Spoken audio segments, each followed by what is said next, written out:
Hi there. Thank you for joining me once again on the program, Your Doctor and COVID. I'm your host, Dr. Mahendra Carpen. I'm the head of medical services and cardiology at the Georgetown Public Hospital Corporation. We are in the midst of the COVID-19 pandemic. We're in the middle of April 2021, and it continues to have a big toll on our population. It continues to wreak havoc across the world. Our neighbors in Brazil are being tormented by COVID-19, with thousands of people dying daily. In Guyana, we have passed 10,000 positive cases that are documented, and we have passed 250 persons who are unfortunately no longer with us because they would have died from a COVID-related illness.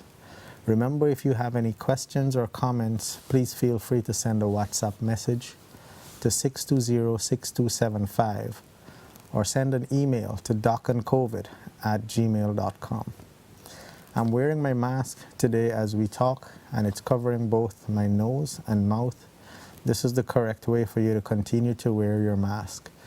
Despite getting vaccines, despite feeling as if you might be safe, you still need to continue wearing your mask.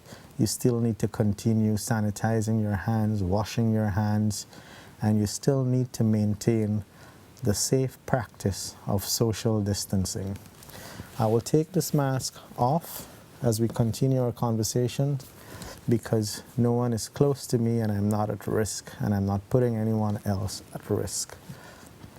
So the big thing that we're talking about these days is the COVID vaccine. Everyone has an opinion on the COVID vaccine.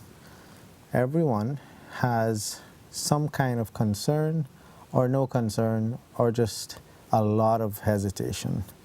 And it's part of our job as healthcare professionals to make sure that we try and provide as much information as possible so that people make the right choices and make the right decision. For me, the right decision in the vast majority of cases would be to take the vaccine. The vaccines that are available in Guyana include the AstraZeneca vaccine, the Sputnik vaccine, and the Sinopharm vaccine. If you're lucky to qualify to get any of those vaccines, my advice to you is to take whichever one you have access to. There are very, very few people, extremely few in numbers, not just Guyana but around the world, that are not eligible or should not take the vaccines.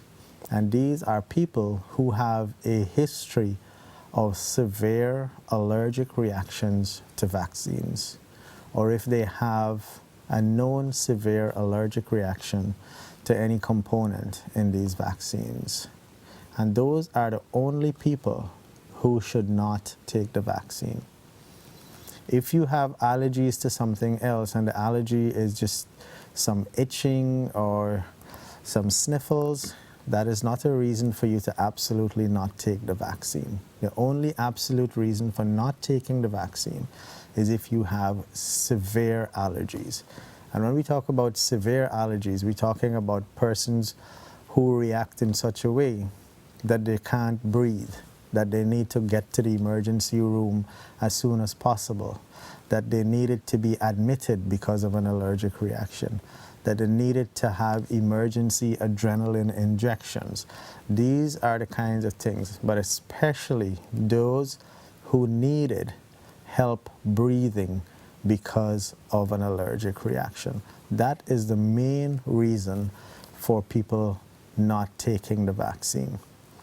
And those of you who would have taken your vaccines already, and when you share your experiences to those around you, you would recall that after taking the vaccine, you were asked to stick around for about 15 minutes where you're observed by healthcare professionals.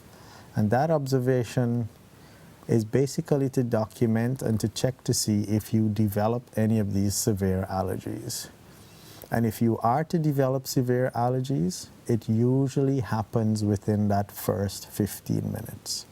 So we keep you in the vaccination site under observation for that 15 minutes so that once you are safe after the 15 minutes, we feel assured that you can be sent home and continue monitoring for the other less severe or concerning potential side effects. And I say potential because not everyone develops side effects, but those who do develop side effects do complain of things like fever, chills, fatigue, and sometimes pain at the site of the injection that last for a couple of days.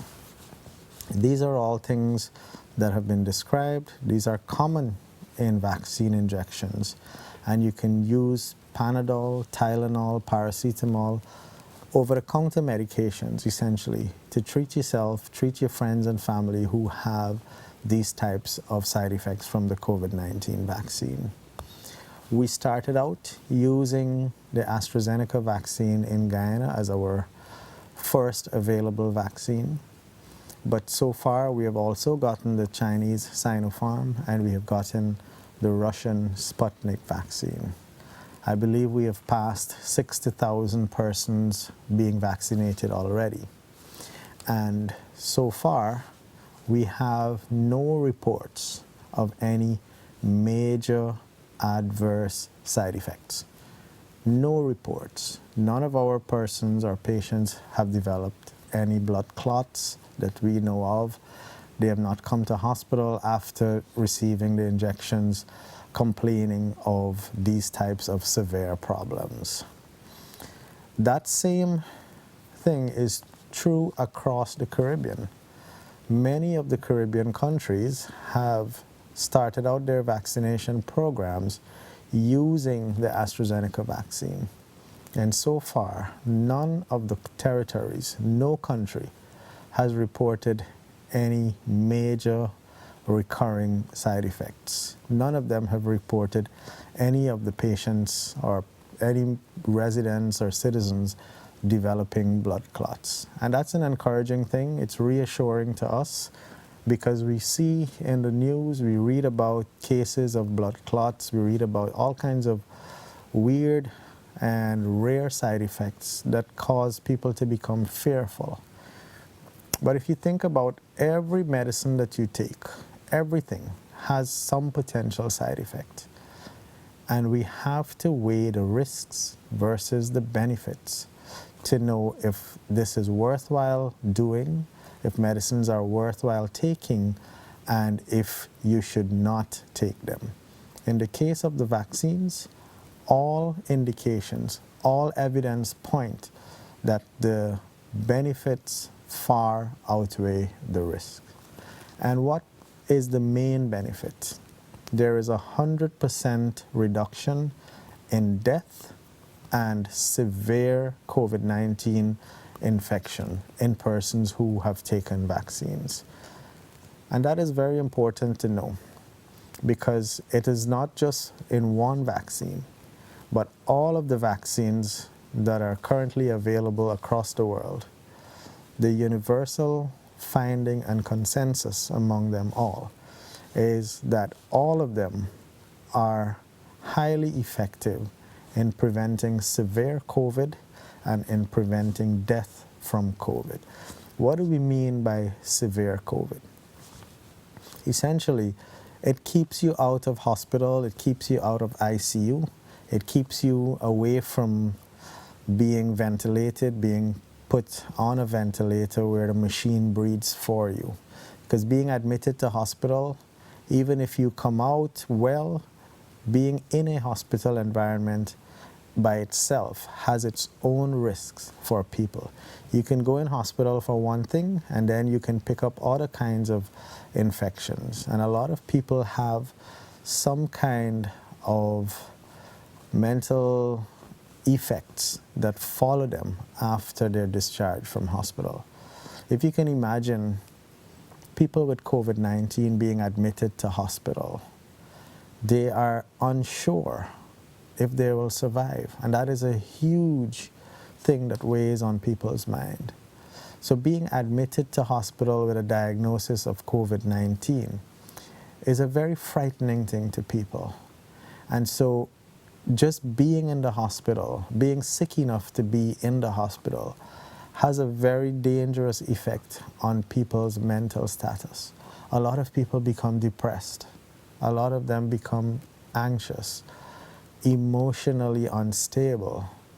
It is not unusual for these effects to persist even after these patients recover well and are discharged from hospital. Mood swings are not uncommon. People can go home and then they become depressed. They become angry at little things. They overreact. They can have problems sleeping, not just falling asleep, but maintaining sleep throughout the night. And all of these things add up and combine to create a more difficult environment at home that contributes to stressful situations, that contributes to strained relationships. We may have abusive relationships at home that result from all of this trauma, not just interpersonal or intimate partner type of abuse, but also these things may translate to children, to older people in the household, and to parents as well. So to be able to do something that prevents patients from being admitted to hospital and going through those psychological stress, it's a big deal. And if we can do so by vaccinating people, then it is certainly something worthwhile considering.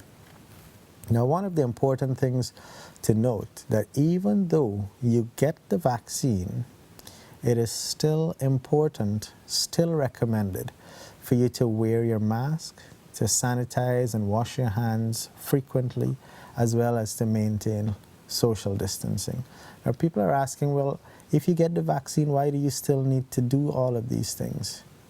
Well, the simple answer is that you may not get sick enough to be admitted to hospital and in the ICU or die, but you are still able to get the infection, get mild or no symptoms, but more importantly, you can transmit that infection to someone.